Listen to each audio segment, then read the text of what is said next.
Within hours we received signals from the robots from all over the rest of the planet. Every one of them more than happy to discuss peace terms.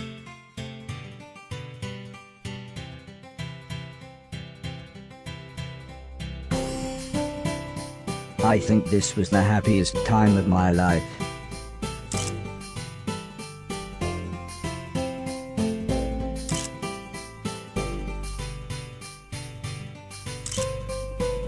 Within days, representatives of the surviving robots and humans from all over the world turned up to help organize the formal peace talks.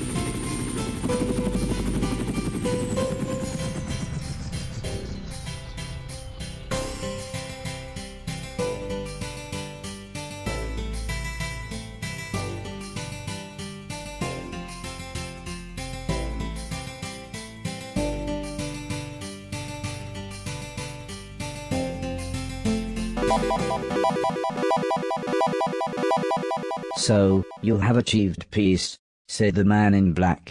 "Well done. Well done indeed." The old lady was obviously surprised. "I didn't realize you had survived. Where on earth are you?" "Would it surprise you," continued the man in black, "if I told you we were in fact not on Earth, but on the moon?" "I knew it," interrupted Mr. Preston. "Secret space, Black Ops, bases on the moon, it's all true?" "Yes," explained the man in black. "When the war was all but lost, as a precautionary measure, the great and the good strategically repositioned to the moon."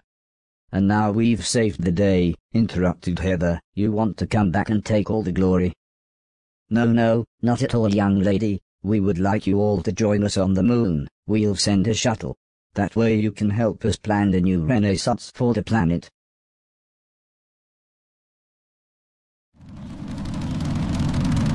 Once we were in the air, and the shuttle was on its automatic course, the pilot came back to the cabin to see how we were doing. Everyone agreed they were okay, although Mr. Preston was surprised that a secret government spaceship was, as he put it, a piece of junk. "Watch your mouth, kid, or you'll find yourself floating home," said the pilot. "Sorry, I always wanted to say that."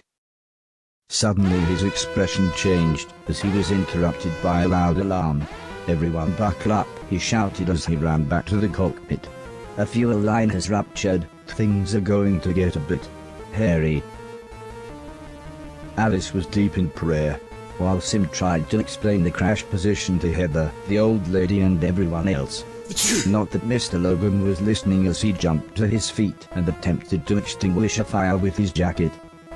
"Barry," said Mr. Preston with a terrified look on his face, "if we don't make it out of this, I want you to know something. I took the money."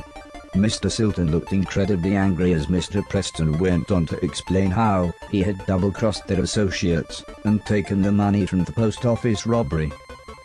"What?" asked Mr. Silton. "You told me you'd lost it." "I told them we'd lost it. They beat you up trying to get it back. What did you even spend it on?" "Drugs," said Mr. Preston with a shrug. This made Mr. Silton start to shout uncontrollably about the stolen money, and Mr. Preston being a thief, when, for some reason, Mr. Preston said, "Yeah, and you're a proper c***," which just made Mr. Silton even more angry. It was soon obvious things were not going to get any better, so I ran to the cockpit. I could barely get out the words, "Can I help?" before the pilot said, "Open the airlock, run along the wing to the underside, open panel 322, take the extinguisher and put the fires out." I was shocked how calm he was, but he just smiled and saluted.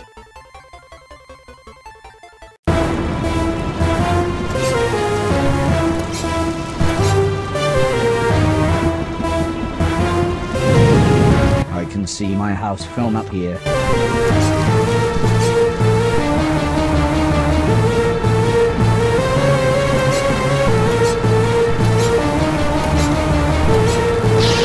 Turtles all the way down.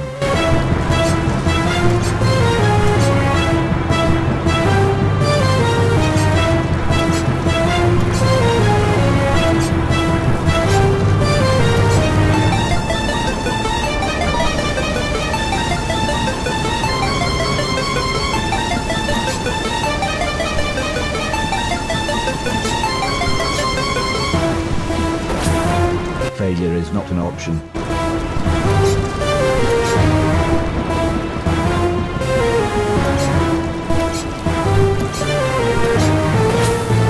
Wow, the Earth really is flat.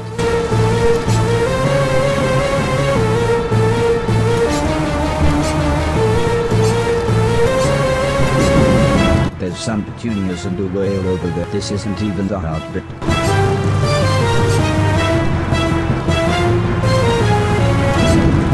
This isn't even the hard bit.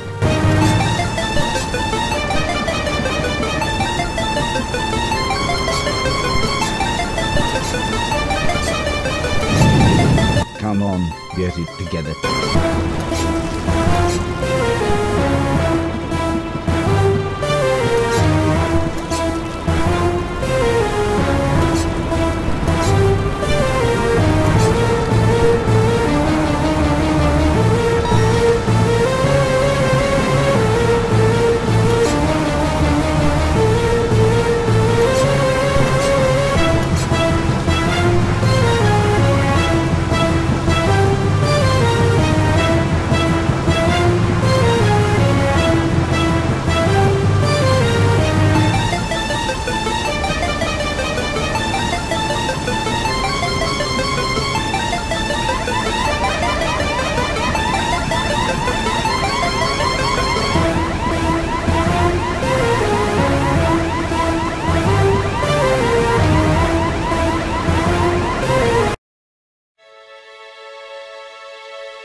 After everyone had regained their composure, and I was sure we were safe, I suddenly became aware that we were actually on the moon. It was as amazing as you would imagine. Everyone had to wear special suits due to the lack of oxygen. But, not needing to breathe, I was fine without one. Heather took lots of photos and even set up a tripod to get one of everyone with the Earth behind us.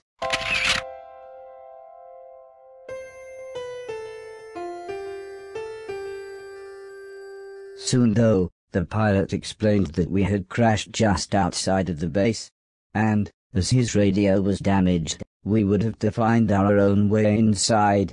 "Don't worry," said the old lady, "we know someone who's very good at finding ways inside."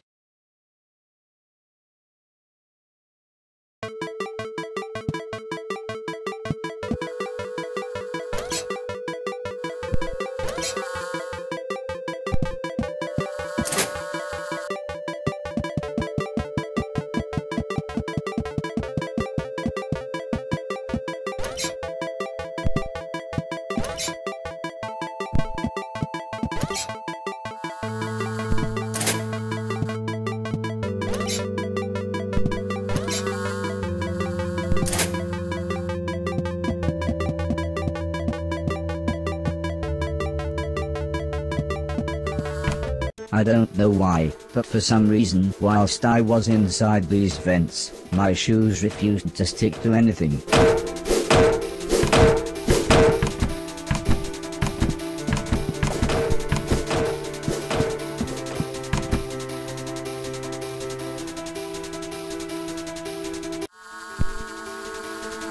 This was very strange. Everything almost looked like they were stage props.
We were warmly greeted by the man in black and his friends, before they whisked us away to show us the rest of the base.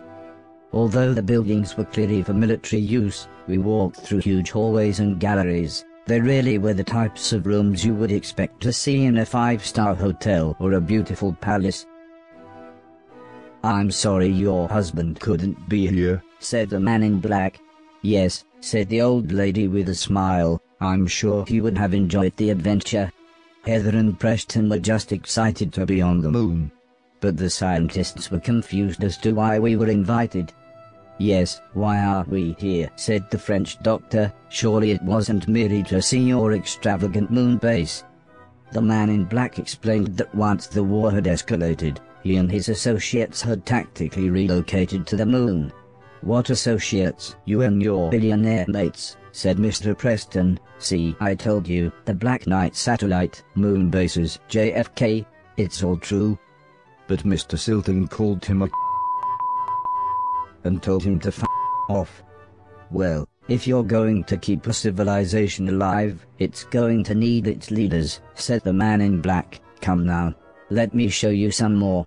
We walked along tall metal gantries and through to another cavernous gallery. Its classical architecture made it look like some kind of grand museum. The man in black explained that when they had landed on the moon, they had crashed even worse than we did, and that they lost many valuable passengers. He was quiet for a moment, then he composed himself and continued. He explained that the only other shuttles they had were the one we arrived in and the small automated rocket that took their irradiated material out into space. Sim was impressed. "So, nuclear-powered then?" he said with a knowing smile. "Yes indeed," replied the man in black as he explained that the entire base was capable of containing a small country. Mr. Deck was also clearly impressed and said, "I don't suppose you need a butler?"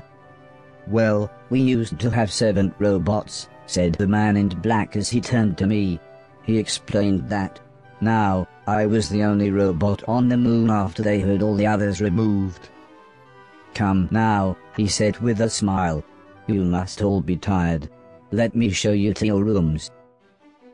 I shared a room with Heather. It wasn't exactly nice, but at least the bunk beds were exciting.